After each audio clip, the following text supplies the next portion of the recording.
میں کنکھیوں سے ارد گرد کا جائزہ لے رہی تھی. اگر میں یہاں سے بھاگوں تو کہاں سے بیرونی دروازہ ہوگا؟ 2 منٹ کے بعد ہی مجھے وہ ایک کمرے میں لے آیا جہاں پہلے سے ہی وہ خبیث شخص موجود تھا جس پر کچھ لمحے پہلے میں نے قے کی تھی. ابے پاگل کی اولاد، یہ کیا حال بنا دیا اس کا؟ وہ میری اتنی بری حالت دیکھ کر طیش میں آ گیا. میرے کپڑے، بازو، چہرہ سب پہ خون تھا اور بازو میں سے تو باقاعدہ خون بہہ رہا تھا. دادا میں نے کچھ نہیں کیا. میں گیا تو اس کی کرسی الٹی ہوئی تھی اور یہ فرش پہ گری پڑی تھی. وہ دونوں بحث میں لگے تھے اور میں تیزی سے رسی کاٹنے میں لگی تھی اور بالآخر میں کامیاب ہو گئی. لیکن اس پل میں کچھ کرنے کی ہمت نہیں کر پا رہی تھی. ابے نکال اس کے بازو سے کانچ کا ٹکڑا، اس نے میرے پاس کھڑے آدمی کو حکم دیا. اور جیسے ہی اس نے رخ میری طرف موڑا اس کی نظر میرے کھلے ہوئے ہاتھوں پر گئی اور اس سے پہلے کہ وہ کچھ بولتا میں نے پوری قوت لگا کر ہاتھ میں پکڑا کانچ کا ٹکڑا اس کی گردن میں پیوست کر دیا. وہ تڑپا اور خون کا فوارہ سا چل کے میرے چہرے کو رنگ گیا. میں نے ایک پل کی بھی دیر کیے بنا اسے دوسرے آدمی پہ دھکا دیا اور بھاگ گئی. لیکن اس آدمی نے فرش پہ گرتے گرتے فائر کیا. گولی میرے کاندھے کو چھوتی ہوئی گزری، لیکن ساتھ ہی میں ڈگمگائی اور بھاگتی ہوئی واپس اسی کمرے میں آ کر دروازے کی اوٹ میں چھپ گئی جہاں مجھے باندھا گیا تھا. میرے بازو اور کندھے سے خون بہ رہا تھا.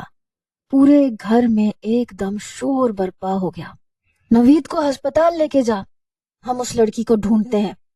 سارے دروازے کھلے تھے. وہ باہر بھاگ گئی ہے. میں جس دروازے کی اوٹ کے پیچھے چھپی ہوئی تھی وہاں سے ایک طرف کھلتی کھڑکی کا منظر صاف نظر آ رہا تھا. ان میں سے 2 آدمی زخمی کو ایک کار میں بٹھا رہے تھے اور باقی یقیناً باہر کھڑے ادھر ادھر مجھے دیکھ رہے تھے. ان کے وہم و گمان میں بھی نہیں تھا کہ میں واپس اسی کمرے میں آ گئی ہوں. وہ دونوں اب ایک دوسرے کو اشارے سے سمجھا رہے تھے کہ ایک دائیں طرف جائے اور دوسرا بائیں طرف. وہ باغ میں مجھے تلاش کر رہے تھے اور میں گھر میں تھی. میرے بازو سے بے تحاشا خون نکل رہا تھا. تبھی میری نگاہ کمرے کے وسط میں فرش پہ گرے میرے دوپٹے پہ گئی. میں نے دوپٹہ اٹھایا، اپنے کاندھے کے گرد لپیٹنے لگی. دوپٹہ باندھنے کے بعد میں کمرے سے باہر نکلی اور گھر کے صحن میں لگے درختوں اور جھاڑیوں میں آ کے چھپ گئی. ابھی باہر میرے لیے بہت خطرہ تھا اور میری حالت ایسی نہ تھی کہ میں ان کے مقابل بھاگ سکتی. چند منٹ ہی گزرے تھے جب وہ حواس باختہ سے گھر میں داخل ہوئے. جلدی سب سمیٹ، ان لوگوں کے پہنچنے سے پہلے یہاں سے نکلنا ہے. میں نہیں جانتی تھی وہ کن لوگوں کی بات کر رہے تھے، لیکن پھر میرے دیکھتے ہی دیکھتے وہ اپنی گنز اور دوسرا سامان اٹھا کے نکلے اور صحن میں کھڑی ایک چھوٹی سی کار میں بیٹھ کے فرار ہو گئے. ان کے جانے کے بعد جب مجھے محسوس ہوا کہ اب کوئی بھی نہیں ہے تو میں کراہتے ہوئے درختوں کی اوٹ سے نکلی اور باہر آ گئی. باہر کچھ نظر نہیں آ رہا تھا. دور دور تک کھیت اور درخت تھے. میں نے ایک سمت میں بھاگنا شروع کر دیا. مجھے کوئی ہوش نہیں تھا میں کہاں جا رہی ہوں. میں بس بھاگ رہی تھی، اپنی پوری رفتار کے ساتھ بھاگ رہی تھی. میری آنکھوں کے آگے اندھیرا چھانے لگا اور پھر میں نے خود کو زمین پر گرتے محسوس کیا. آیت نہیں ملی تھی. یہ دوسرا دن تھا. سیٹھ کے گنڈے ناکام لوٹے تھے. ایک بات میری سمجھ سے باہر تھی کہ سیٹھ اس سارے معاملے میں پولیس کو شامل کیوں نہیں کر رہا تھا. شاید اس کی وجہ ان کے اپنے ایسے کام اور دشمنیاں تھیں جو وہ پولیس سے پوشیدہ رکھنا چاہتے تھے. ہم سب سیٹھ ہمدانی کے آفس میں موجود تھے. سیٹھ سر تھامے صدمے کی حالت میں اپنی کرسی پہ بیٹھا تھا اور باقی 25-30 آدمی ارد گرد کھڑے تھے. میں کچھ دور لگے صوفے پہ بیٹھا تھا. میں اپنے صدمے میں تھا. سیٹھ جی، آیت بی بی کی کوئی خبر نہیں. شاید وہ لوگ اپنے ساتھ لے کے گئے ہیں. ہم نے کراچی میں بھی سب کو ایکٹیو کر دیا ہے. وہ عقیل زیادہ دیر تک ہم سے نہیں بچ سکے گا. بڑی مونچھوں والا سیٹھ کو تسلی دے رہا تھا اور سب ابھی اس امید کو باقی رکھے ہوئے تھے کہ آیت زندہ ہے. سیٹھ ہمدانی تا ہنوز سر جھکائے بیٹھا تھا. آیت بی بی کو کچھ نہیں ہوگا سیٹھ جی، شیر علی نے دلگیر لہجے میں کہا تو سیٹھ نے آہستگی سے سر اوپر اٹھایا.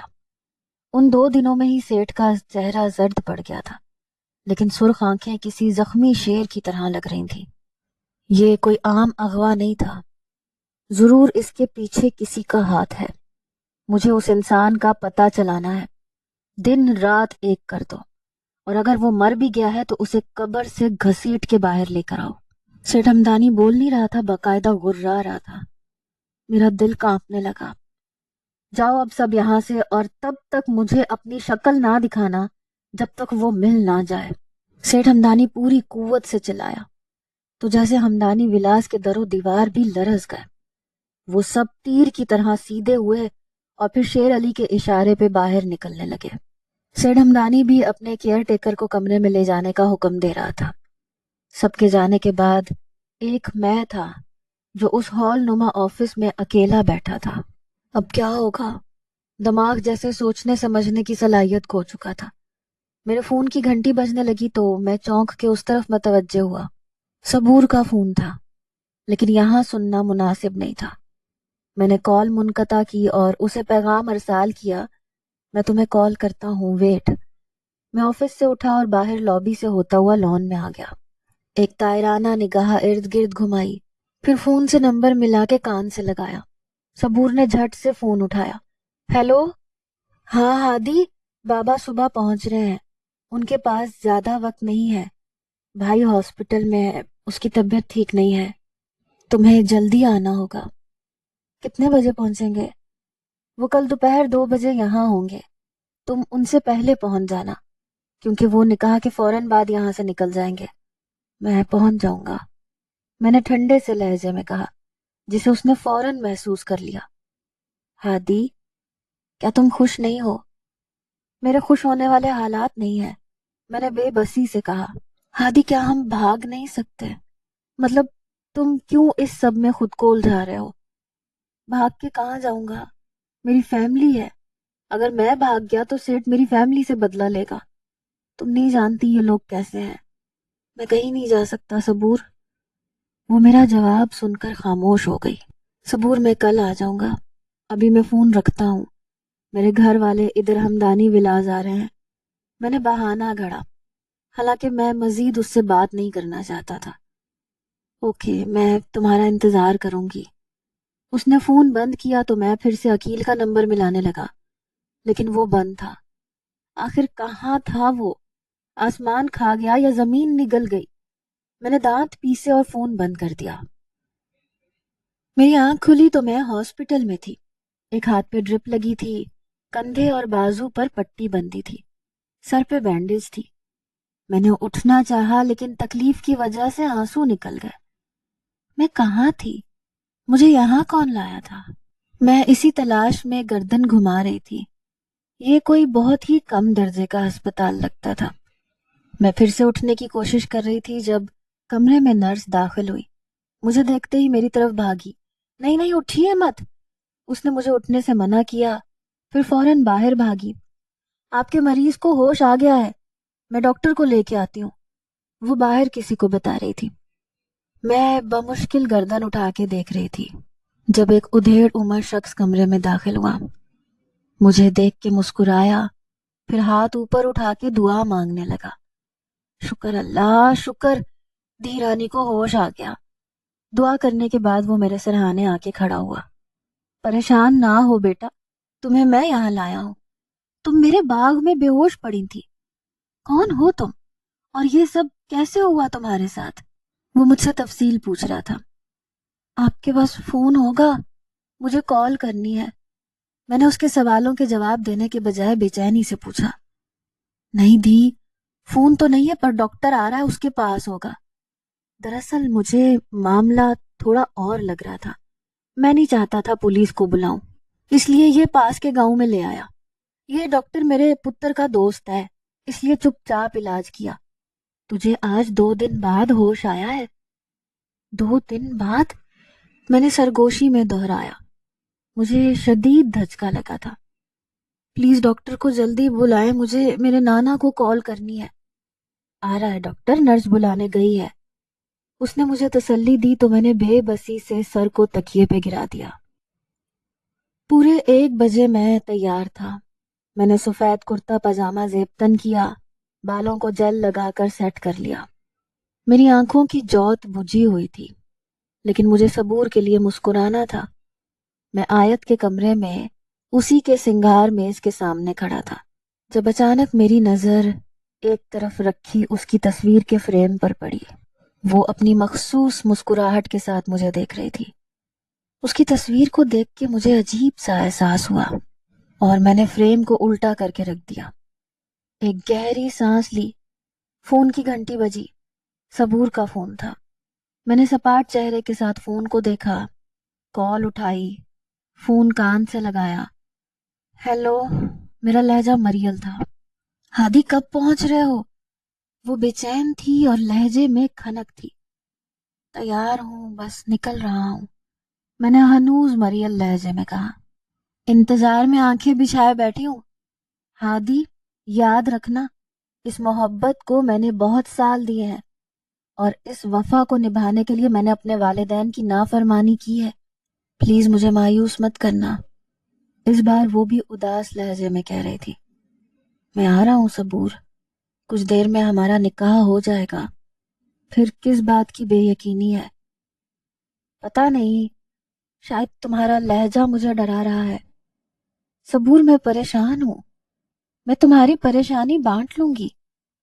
ہاں، اسی لیے آ رہا ہوں، شاید نکاح کے بعد مجھے تھوڑا سکون ملے گا۔ میں تمہیں سکون دوں گی ہادی۔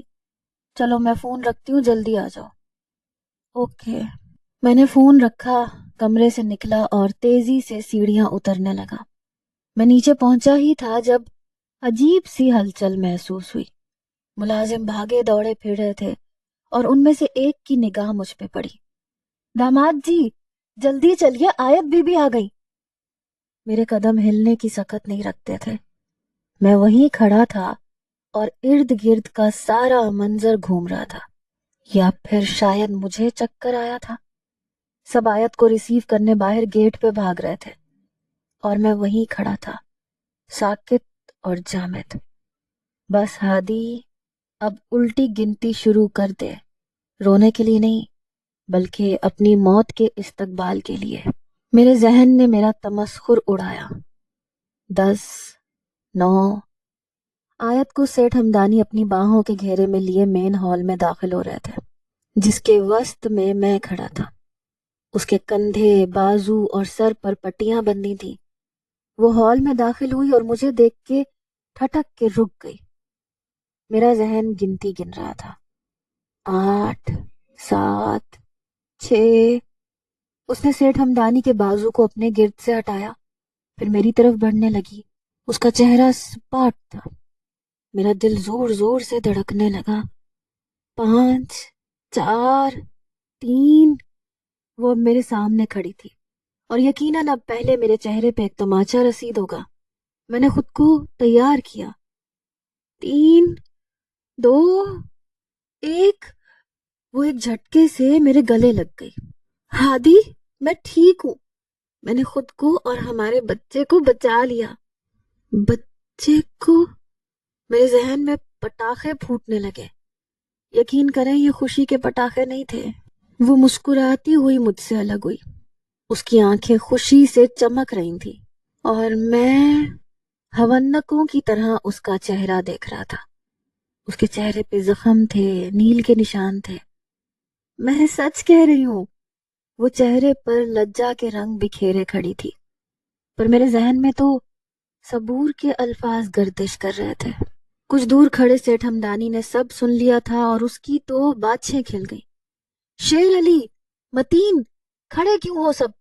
چلو جاؤ، مٹھائی کا انتظام کرو۔ سیٹھ کے لہجے میں گرم جوشی تھی۔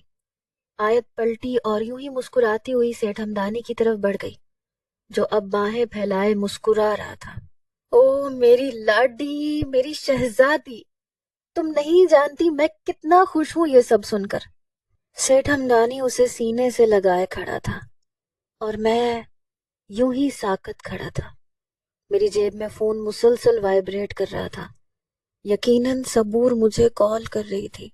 وہ نکاح کے لباس میں تیار میرا انتظار کر رہی تھی اور میں یہاں آیت پر نگاہیں جمائے کھڑا تھا۔ وہ میرے بچے کی ماں بننے والی تھی اور یہ جھوٹا رشتہ ایک مضبوط کڑی بننے جا رہا تھا۔ میرے وہم و گمان میں بھی نہیں تھا کہ میں آیت کو اپنی جھوٹی محبت کا یقین دلاتے دلاتے اس حد تک پہنچ جاؤں گا۔ آیت سیٹھ ہمدانی کے گلے لگی تھی اور میری طرف دیکھ کے مسکرا رہی تھی۔ مجھے کیا کرنا چاہیے؟ دل اور دماغ ایک جنگ لڑ رہے تھے۔ کیا مجھے صبور کو انکار کر دینا چاہیے؟ نہیں، وہ میرے لیے انتہائی قدم اٹھا چکی تھی، میں اس کا دل نہیں توڑ سکتا تھا۔ تو کیا میں آیت کو اس حالت میں دھوکہ دے دوں؟ میرا وہاں رکنا محال ہو رہا تھا۔ آیت واپس میری طرف آ رہی تھی۔ ہادی، کیا ہوا؟ تم خوش نہیں لگ رہے ہو؟ اس نے بھویں سکیڑے سوال کیا۔ میں جز بز سا ہوا، پھر جبرن مسکرایا۔ میں بہت خوش ہوں، مجھے یہ سب اپنے گھر والوں کو بتانا ہے، میں سب کو یہاں لے کے آتا ہوں۔ مجھے اس لمحے یہاں سے نکلنے کے لیے اس سے اچھا بہانہ نہیں مل سکتا تھا۔ وہ میری بات پہ مسکرائی۔ ہاں، تم ان سب کو یہاں لے آؤ، لیکن پلیز کسی کو بھی یہ خوشخبری تم نہیں دو گے، بلکہ یہ گڈ نیوز میں سب کو دینا چاہتی ہوں۔ ٹھیک ہے، میں ان کو لے کر آتا ہوں، میں نے جبرن مسکراتے ہوئے کہا اور تیزی سے آگے بڑھا۔ جلدی آنا ہادی۔ اس کی بےتابی پر میں پھیکا سا مسکرایا، پھر تیزی سے بیرونی دروازے کی طرف بڑھا۔ میرا ذہن پھٹ رہا تھا، فیصلہ بہت مشکل تھا۔ ایسا کون تھا جس سے میں اپنی یہ ساری حالت زار کا ذکر کرتا اور پریشانی کا حل مانگتا؟ ایک ہاتھ سے پیشانی سہلاتا، دوسرے ہاتھ سے ڈرائیو کرتا۔ میں یہی سوچ رہا تھا جب اقرا کا خیال میرے ذہن میں آیا۔ ایک وہی تھی جو مجھے سمجھ سکتی تھی۔ میری کار کا رخ اب اس کے گھر کی طرف تھا۔ صبور مسلسل مجھے کال کر رہی تھی جسے میں نہیں اٹھا رہا تھا، اٹھانے کی ہمت نہیں تھی۔ آدھے گھنٹے بعد میں اقرا کے گھر میں اس کے سامنے بیٹھا تھا۔ اس وقت گھر میں اس کی ساس اور وہ تھی۔ ہم دونوں اس کے کمرے میں آ گئے۔ ہادی، کیا ہوا؟ تم نے تو ڈرا دیا مجھے۔ میں اس کے گھر یوں پہلی بار آیا تھا اور مجھے دیکھ کر اس کا یوں گھبرا جانا فطری عمل تھا۔ میں اس کے کمرے میں صوفے پہ بیٹھا تھا اور وہ میرے سامنے بیڈ کے کنارے پہ ٹکی تھی۔ میں بہت پریشان ہوں آپی، تمہارے سوا میرا کوئی ایسا نہیں جس سے میں یہ پریشانی شیئر کر سکوں۔ میں نے تمہید باندھی اور پھر اپنی تمام کہانی اس کے گوش گزار کر دی۔ میری تمام باتیں سن کر وہ بھی کسی مجسمے کی طرح ساکن ہو کے بیٹھ گئی۔ مجھے بتاؤ پلیز، میں کیا کروں؟ ایک طرف صبور ہے جو میرا انتظار کر رہی ہے، دوسری طرف آیت ہے، میرا بچہ ہے، لیکن مجھے آیت سے محبت نہیں ہے۔ ہادی، اگر بچہ نہ ہوتا تو شاید میں تمہیں یہی مشورہ دیتی کہ تم صبور کا دل مت توڑو اور اس سے نکاح کر لو، لیکن اب جب تمہارے اور آیت کے اس جھوٹے رشتے میں بھی ایک ایسی کڑی آ گئی ہے جو سچ ہے، تو میں تمہیں یہی مشورہ دوں گی کہ تم صبور کو بھول جاؤ، آیت کے ساتھ کمپرومائز کرو۔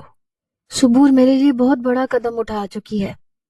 ہادی، پاگل مت بنو، وہ بھی جذبات میں آ کر ایسا کر چکی ہے، لیکن ابھی اگر تم اس سے نکاح کر لیتے ہو اور کل اپنے بچے کی وجہ سے اس کی محبت میں فرق کرو گے تو یہ بہت بڑی زیادتی ہوگی۔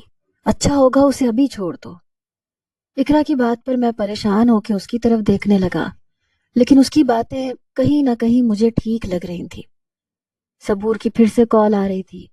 اقرا نے میرے فون کی طرف دیکھا۔ اٹھاؤ کال اور اسے منع کر دو۔ ایک لمحے کے لیے مجھے ایسے لگا جیسے میرا دل کسی نے دبوچ لیا ہو۔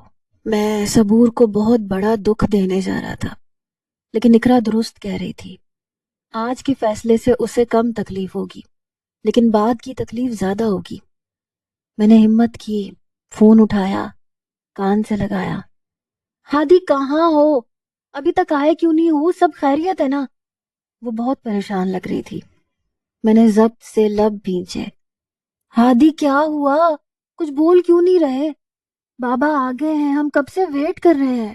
وہ بےتابی سے بول رہی تھی، لیکن اس کے لہجے میں ایک انجانا سا خوف تھا، اور میں اس کا خوف سچ کرنے جا رہا تھا۔ صبور، میں نہیں آ سکتا، میں نے ایک ہی سانس میں جملہ مکمل کیا۔ مذاق کر رہے ہو؟ تنگ مت کرو ہادی، بتاؤ کہاں ہو؟ باہر آ گئے ہو کیا؟ وہ ہکلائی۔ میں مذاق نہیں کر رہا، آیت واپس آ گئی ہے، میں تمہیں کسی مصیبت میں نہیں ڈال سکتا، میں اتنا خود غرض نہیں ہوں۔ ہادی، پلیز ایسے مت کہو. میں وہ بے چینی سے کچھ کہنے جا رہی تھی کہ میں نے اس کی بات کاٹ دی. صبور پلیز تم اپنے بابا کے ساتھ واپس چلی جاؤ. میں نے 2 ٹوک لہجے میں کہا اور کال کاٹ دی. میں نے اپنی آنکھیں سختی سے میچ لی. میں صبور کی تکلیف کو اپنے دل میں محسوس کر سکتا تھا. اقرا نے میرے کندھے پہ ہاتھ رکھا. ہادی گلٹ مت لو، تم نے بہت اچھا فیصلہ لیا ہے. میں نے دھیرے سے آنکھیں کھولی. آنکھیں جل رہی تھیں. تم ساتھ چلو گی ساتھ؟ میں سب گھر والوں کو لے کے ہمدانی ہاؤس جا رہا ہوں. ہاں میں امی جی کو بتا کے آتی ہوں. اس نے فوراً سے حامی بھری اور اپنی جگہ سے اٹھ کھڑی ہوئی. میرے موبائل پہ لگاتار نیلم کی کال آ رہی تھی. صبور کے پیغامات آ رہے تھے. ظاہر سی بات تھی وہ یہ سب کیسے برداشت کرتی. وہ منتیں کر رہی تھی، رو رہی تھی. نیلم بار بار کال کر رہی تھی. میں نے ایک گہری سانس خارج کی. سینے پہ بوجھ تھا، گلے میں آنسوؤں کا گولا اٹک رہا تھا. میں موبائل کو آنکھوں کے سامنے کیے بیٹھا تھا. پھر میں نے اس کے اور نیلم کے نمبر کو بلاک کر دیا. میری آنکھوں میں امٹتی نمی کو میں محسوس کر سکتا تھا. اب صبور کے بابا کے نمبر سے کال آنے لگی. میں نے موبائل کو سوئچ آف کیا اور موبائل جیب میں رکھ لیا. زندگی ناقابل یقین لمحات سے بھری ہوئی ہوتی ہے. کچھ ایسے لمحات اور ایسے پل ہوتے ہیں جو ہمیں اندر سے کھوکھلا کر دیتے ہیں، پھر چاہے ہم کتنے ہی مضبوط کیوں نہ ہو. کبھی جو ہم نے کسی پہ یقین کے مضبوط قلعے تعمیر کر رکھے ہوتے ہیں، در حقیقت ان کی بنیادیں ریت کی ہوتی ہیں، اور جن قلعوں کی بنیادیں ریت پہ ہوں وہ آسمان کو بھی چھونے لگیں تو کسی بھی طوفان کی زد میں آ کر زمین بوسی ہوا کرتا ہے. میں اسی ہسپتال کے بوسیدہ کمرے میں بیڈ پہ لیٹی تھی اور وہ ادھیڑ عمر شخص میرے قریب کھڑا تھا. دروازہ کھلنے کی آواز کے ساتھ کوئی اندر داخل ہوا. لو ڈاکٹر آ گیا. مجھے ابھی آنکھیں موندے چند سیکنڈ ہی ہوئے تھے جب پاس سے اس ادھیڑ عمر شخص کی آواز سنائی دی. میں نے آہستگی سے آنکھیں کھولیں تو 2 ہم عمر 28-29 سال کے لڑکے میرے سرہانے آن کھڑے ہوئے، جن میں سے ایک کے گلے میں اسٹیتھوسکوپ تھا. دھی رانی، یہ میرا بیٹا امجد ہے، اسی کا دوست ہے یہ ڈاکٹر. اس بزرگ نے نرم لہجے میں ڈاکٹر کے ساتھ کھڑے لڑکے کا تعارف کروایا. ڈاکٹر میرے قریب آ کر میری کلائی تھام چکا تھا. ڈاکٹر مجھے موبائل چاہیے، مجھے اپنے گھر فون کرنا ہے. جی میں بات کرواتا ہوں، آپ پریشان نہ ہو. یہ بتائیں کیسا فیل کر رہی ہیں؟ ڈاکٹر نے نرمی سے کہا. پاس کھڑی نرس کو اشارہ کیا. وہ ہاتھ میں پکڑا نوٹ پیڈ اور فائل لیے پاس آ گئی. میں ٹھیک ہوں، مجھے بس یہاں سے جانا ہے، میرے گھر والے پریشان ہوں گے. آپ کا نام پوچھ سکتا ہوں؟ وہ میری باتوں کو نظر انداز کرتا نوٹ پیڈ پر قلم گھسیٹتا ہوا مجھ سے پوچھ رہا تھا. میرا نام آیت ہے، میں سیٹھ تاج ہمدانی کی نواسی ہوں. آپ یہ سب فارمیلٹی بعد میں ادا کر لیجئے گا، پہلے مجھے فون دے دیں، مجھے میرے نانا کو کال کرنی ہے. مجھے کچھ بھی اچھا نہیں لگ رہا تھا. میں جلد از جلد نانا ابی سے بات کرنا چاہتی تھی. مس آیت، آپ کے لیے ایک بری خبر ہے، ڈاکٹر نے انتہائی آہستہ اور نادم لہجے میں کہا. تو میں نے حیرت سے بھوے سکیڑے ایک نظر اس کی طرف اور پھر اپنے پورے جسم کی طرف دیکھا. مجھے کیا ہوا؟ ذہن پریشان ہو گیا تھا. مجھے انتہائی افسوس سے یہ کہنا پڑ رہا ہے کہ اس سب حادثے کے دوران آپ کا مس کیریج ہو گیا ہے. ارلی پریگننسی تھی جو سروائیو نہیں کر سکی. کیا؟ حیرت کے شدید جھٹکے کے ساتھ ایک دکھ تھا جو مجھے جھنجھوڑ گیا. ایک بار پھر سے میں ایک ایسے رشتے سے محروم ہو گئی جو میرا بہت اپنا تھا. ڈاکٹر نہایت تحمل سے بات جاری رکھے ہوئے تھا. دیکھیے، پریشان ہونے کی قطعاً ضرورت نہیں. آئی تھنک آپ کی فرسٹ پریگننسی تھی. اس میں اکثر اتنا اسٹریس برداشت نہیں ہوتا. اللہ پہ بھروسہ رکھے. مجھے اب کچھ سمجھ نہیں آ رہا تھا، بس دماغ میں سائیں سائیں کی آوازیں گونج رہی تھیں. جب امجد نامی لڑکا آیا، ہاتھ میں پکڑا موبائل میری طرف بڑھایا. آپ جہاں پر بے ہوش ہوئی تھیں وہاں سے کچھ دور ڈیرے سے یہ ملا ہے. ویسے تو وہ ڈیرا ہمیشہ ہی بند رہتا تھا، لیکن اس دن کھلا تھا تو میں اور میرے دوست اندر چلے گئے.